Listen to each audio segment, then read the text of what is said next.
Hi everyone. Good evening to everyone. How are you today? How's our first and second lesson? How do you find it? Do you learn something from our previous lesson? So I hope you learned something, and if you have any questions regarding our previous topic, clarifications, feel free to ask me about it, and you can chat it, or you can drop it in our comment section, or you can chat it in our official group chat. So this would be the um, lesson 3 of our topic in assessment learning 2. So we will discuss now the learning outcomes, sources, and characteristics. So we all know that in OBE, the focus is the learning outcomes. So we've mentioned many times the term learning outcomes. So learning outcomes are naturally associated with learners. Thus, the praise student learning outcomes don't get confused. So we are still referring to the same learning outcomes focused on the student or the learner. So students who are well informed about what behaviors are expected of them in a course or subject or learning activity have a definite guide during the learning activity and are therefore perceived to attain success. So correlatively, teachers who know very well what they wish their students to demonstrate or perform will be in the best position to align their instructional activities to the desired learning outcomes. So let us now define what is learning outcomes. So if you remembered, or if we were go back to our figures that was shown in our previous topic, the outcomes come in different levels. So as you can see here, we have the intended outcomes, the program outcomes, the course outcomes, and the learning outcomes. So this is just review of our previous lesson. So when we say institutional outcomes, this is the broadest of all outcomes. So these are derived from the institution's mission, vision, and goal. So from the institutional outcomes, schools derive their graduate attributes, which are also termed as a student outcomes. So below the institutional outcomes are the program outcomes. So for the teacher education program, or the program outcomes, are laid down in the memorandum orders from the Commission on Higher Education, or the CMO number 74 to 80 series of 2017. So the higher educational institutions which have their own institutional outcomes that are derived from the mission and the goal, or the VMG. So this may add program outcomes to these program outcomes issued by CHED. So more specific than the program outcomes are what we call the course outcomes. So the outcomes for each subject in the curriculum. So most specific are the learning outcomes, which others call intended learning outcomes or student learning. So this emphasizes the knowledge, skills, and values that students are expected to demonstrate at the end of the lesson. So these are the ones assessed in the process of teaching learning and are expected to be demonstrated at the end of the lesson. So I want you to remember that teaching objectives are not the same as learning outcomes. So let us differentiate the teaching objectives from learning outcomes. So when we say teaching objectives, these are formulated from the point of the teacher, while as you can see here in the learning outcomes, it is formulated from the point of the learner. So in the teaching objectives, it states that what the teacher does, while on the learning outcomes, it states specifically what knowledge, skill, or value must be demonstrated by the learner after the instruction. So there should be no disconnect between teaching objective and learning outcome. So in the words of OBE, they must be aligned. So let us now proceed to the sources of learning outcomes. So number one is the institution's vision and mission statements are a relevant source of student learning expectations.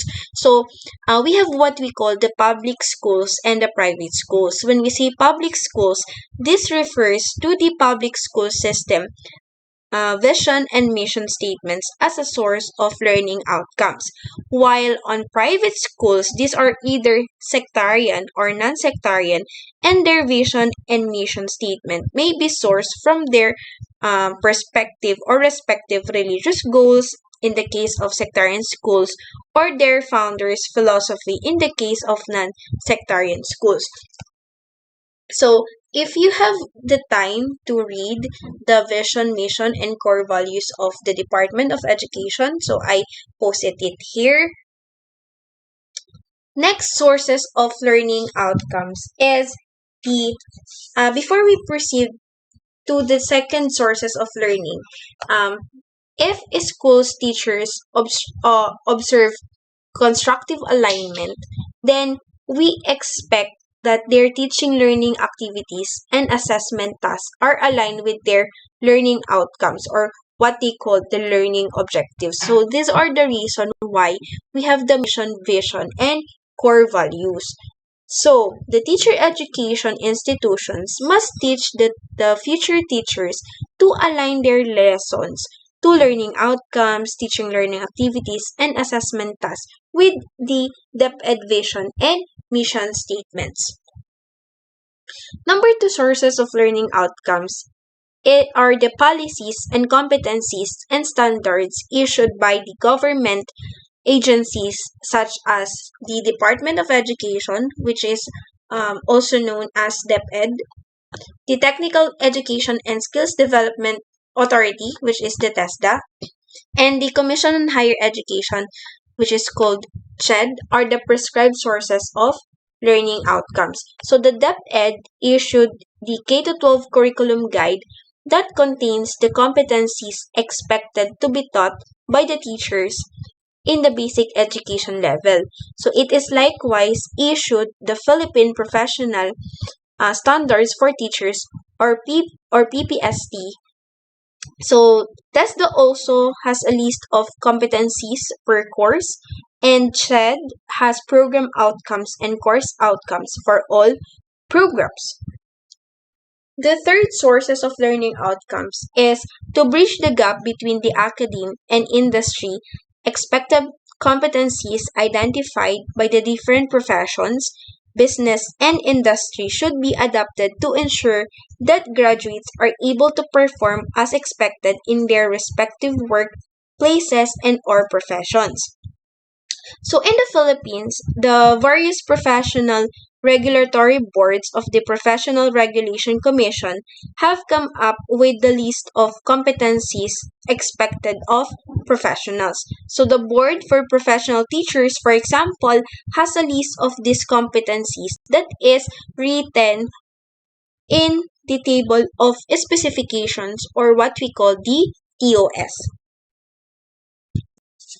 So the fourth sources of learning outcomes is for schools to be relevant, they should consider the trust and development goals of national government in the formulation of learning outcomes. So schools are there for society and society is also there for the schools. So in a global world and for global citizenship, determination of learning outcomes must likewise considered international trends and development. So this makes graduates globally competitive. So amidst talk on global citizenship, it is no longer adequate to work for the realization of learning outcomes that are attuned only to local needs. So global needs must be given equal attention to make graduates global who are ready to response to the needs to both local and global communities. So these are the four sources of learning outcomes. So number one is the institution's vision and mission. The policies and competencies is stated by the different government education agencies such as the DepEd, TESDA, the CHED. Next is to bridge the gap between the academe and the industry. And lastly is for the schools to be relevant globally. So let us now proceed to the program outcomes for teacher education based on the CMOs. So based on the CMOs 74 to 80 series of 2017, the policies, standards, and guidelines for the teacher education program, graduates of all programs in all types of schools, professional institution, college, or university have the ability to. Number one is this is included in their CMOs. Under 6.1, common to all programs in all types of schools, the graduates have the ability. So number one is to articulate and discuss the latest development in the specific field of practice. Next is you have to possess an effective communication in both English and Filipino, not only verbally but also in writing. So you have also the ability to work effectively and to collaborate with a substantial degree of independence and multidisciplinary and multicultural teams. So you have to be flexible in all aspects. It's either the different culture from other cultures and other discipline to other discipline.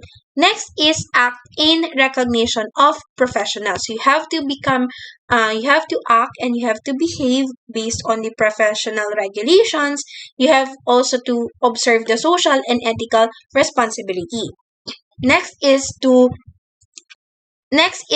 preserve and promote Filipino historical and cultural heritage. So those are the abilities that you have to possess as a graduate of a higher education.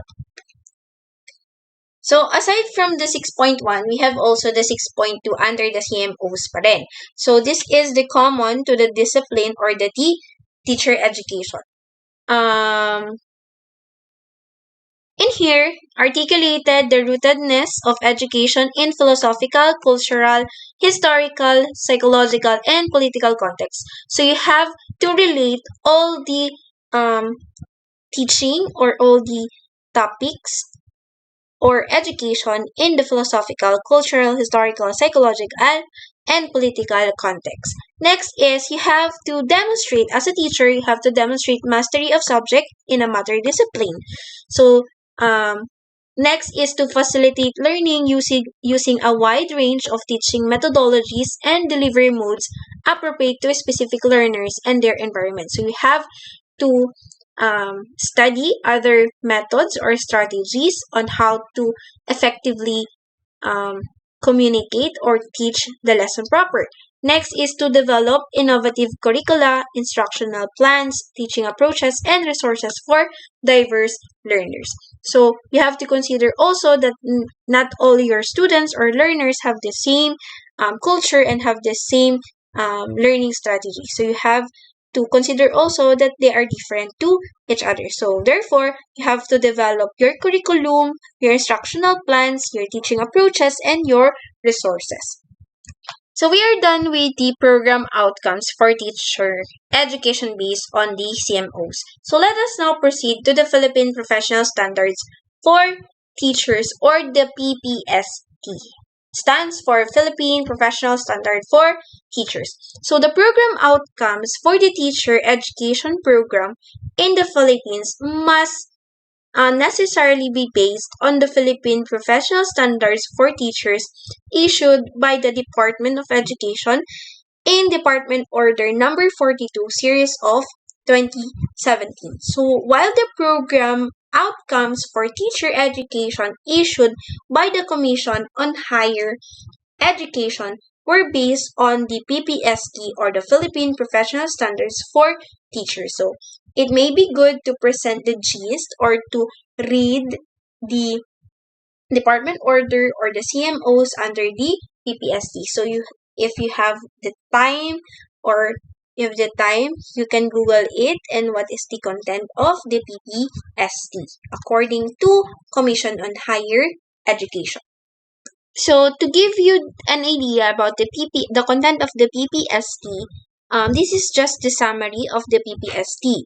So it pertains there, or it talks about when the teacher formulates his or her learning outcomes, she takes into consideration the institutional outcomes, the program outcomes from the Commission on Higher Education, or the CHED, the Philippine Professional Standards for Teachers, or the PPST, and the Department Education Vision and mission statements, since the Department of Education is the main employer of teacher education graduates.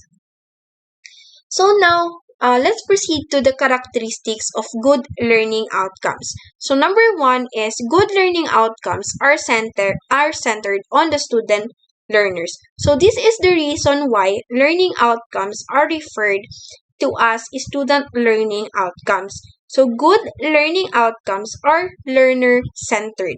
So they describe what the learner is able to do as a result of teaching. So for example, the learner is able to write a paragraph that observes unity, coherence, variety, or etc.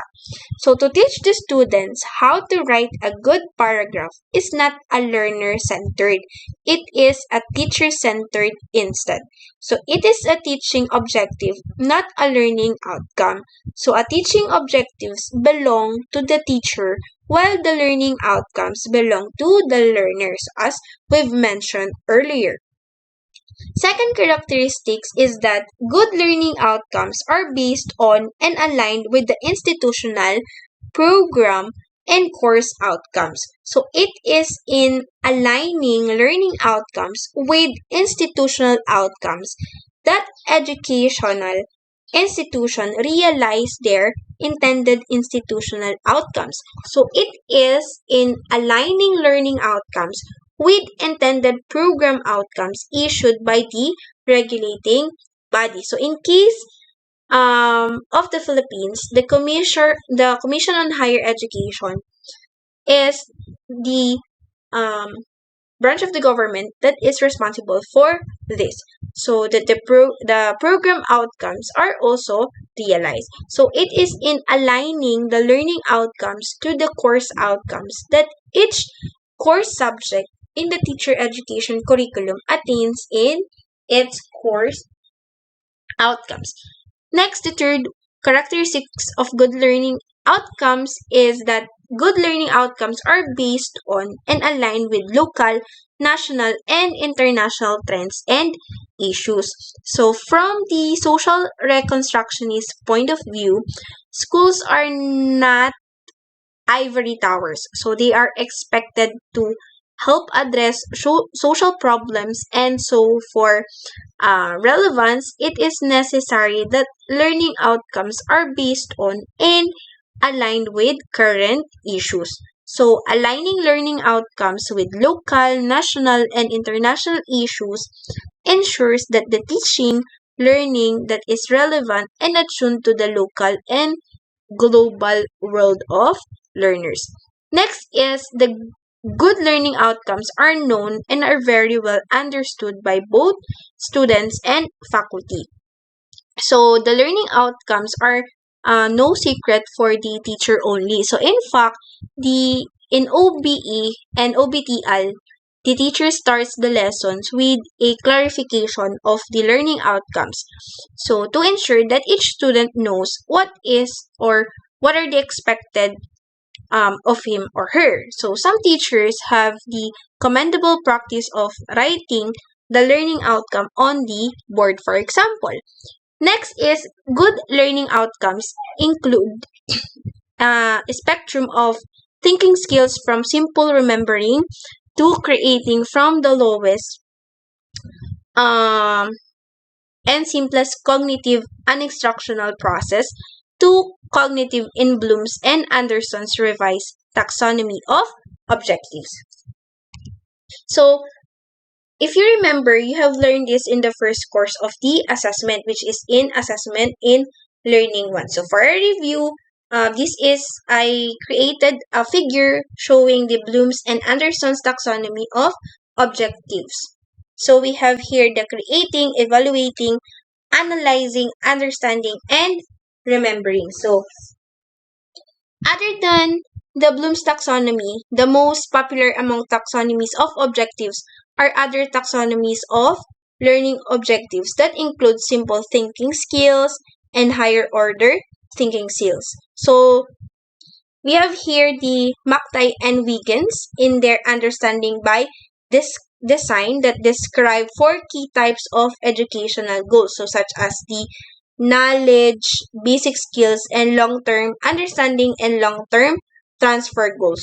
So it is cited in the 6 facets of understanding. So the knowledge goals specify the knowledge that students should know, while basic skills state what students should be able to do. So to understand the goal, this refers to students' grasp of big ideas. So this is the learner's understanding. So when we say explain, this provide explanations. When we say interpret, this is to identify the means. Next is apply. This is the use knowledge in a new situations. For example, implementation, you use the new knowledge in a certain circumstances. So we have here also have perspective. This is to see viewpoints through critical eyes. Empathize. This is able to find value in what others may find odd. And lastly, we have the have self-knowledge. So aware of what they do not understand. So if we say long-term transfer goals, this refers to students' capacity to apply what they have learned to a new situation or different context. So the long-term transfer goals are often transdisciplinary in nature. So they encompass complex skills like critical thinking, collaboration, developmental habits of mind such as persistence and self-regulation. We have also another types of taxonomy, which is belongs to FRINK'S, that is called FRINK'S taxonomy for significant learning. So we have here, number 1 is caring. So he defined it by developing new feelings, interests, and values. Next is learning how to learn. So becoming a self-directed learner. Next is integration. Of course, it is meant by connections. Human dimension. So learning about self and others. Applications. This is the skills or critical, creative, and practical. Next is we have the foundational knowledge, which is understanding and remembering. We have also the solo taxonomy with sample verbs indicating levels of understanding. So this is like Bloom and Anderson, like Frank, McTighe, and Wiggins. So this is belongs to Biggs, that he begins with the simplest cognitive skills. So again, this is called the solo taxonomy, that stands for the structure of the observed learning outcome. Again, solo stands for the structure of the observed learning outcome. So I want you to take note of that because I did not include it here in our presentation. So again, this is solo taxonomy by Biggs, that solo stands for the structure of the observed learning outcome.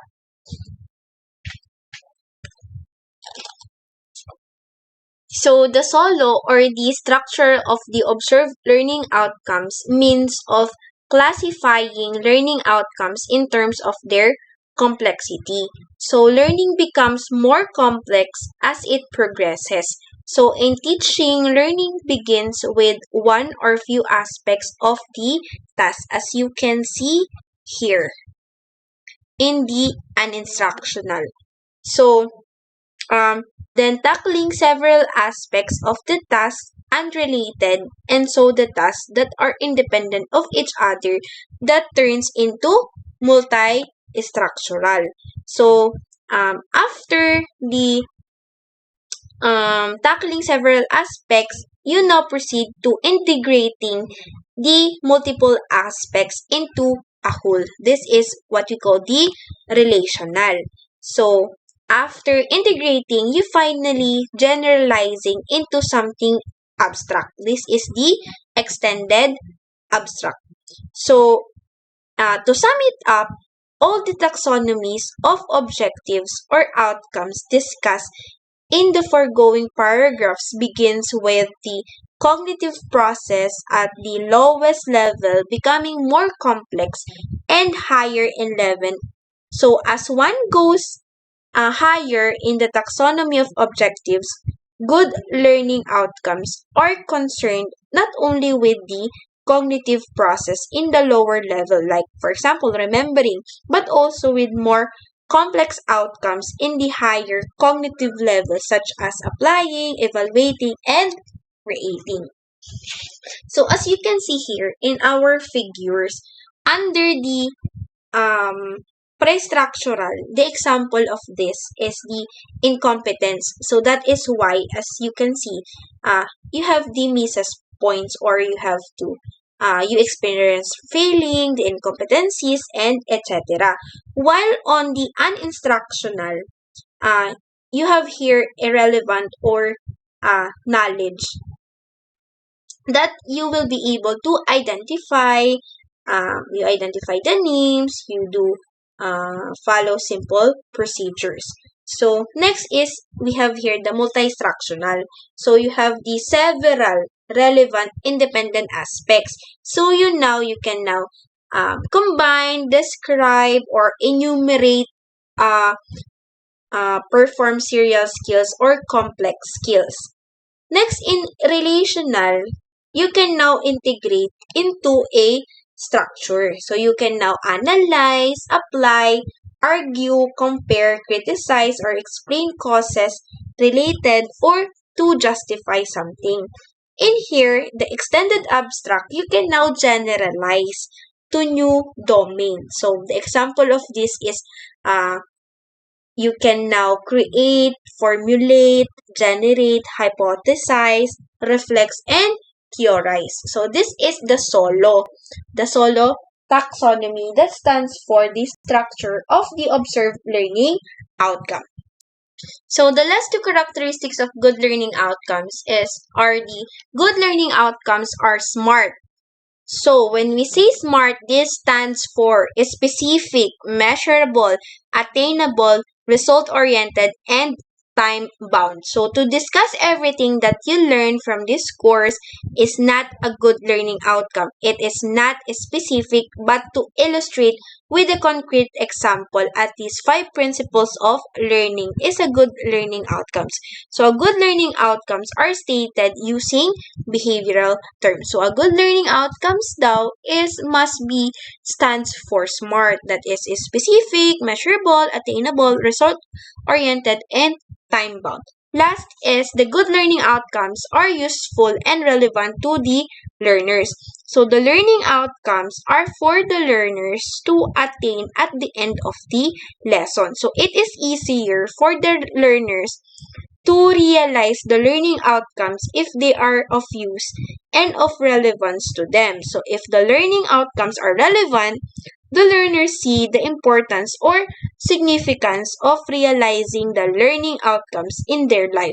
So it is quite difficult for learners to learn something which has no relevance to their lives. So those are the 7 characteristics of good learning outcomes. So we have here good learning outcomes 1 to 4 until to 7.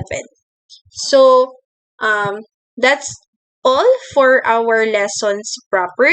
I hope you learned something.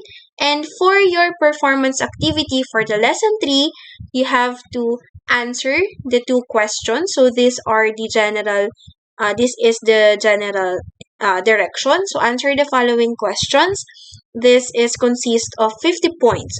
So put your answer in the comment section below by the following format. So again, don't forget to write your name, the block, and your cluster, and your answer. So you have to submit the performance activity on or before May 5, 2023 until 8 o'clock p.m. only. Again, the deadline of submission is until May 5, 2023, 8 o'clock p.m. only.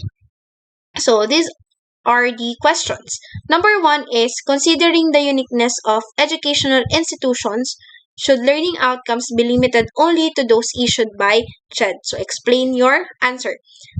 Next question is, teach to the individual, not to the curriculum. So what does this quote imply about a good learning outcomes? So again, the deadline of submission of your answers in our Lesson 3 performance activity is until May 5 only, until 8 o'clock p.m. So I hope you learned something, and that is for today's discussion. Thank you very much, everyone. God bless.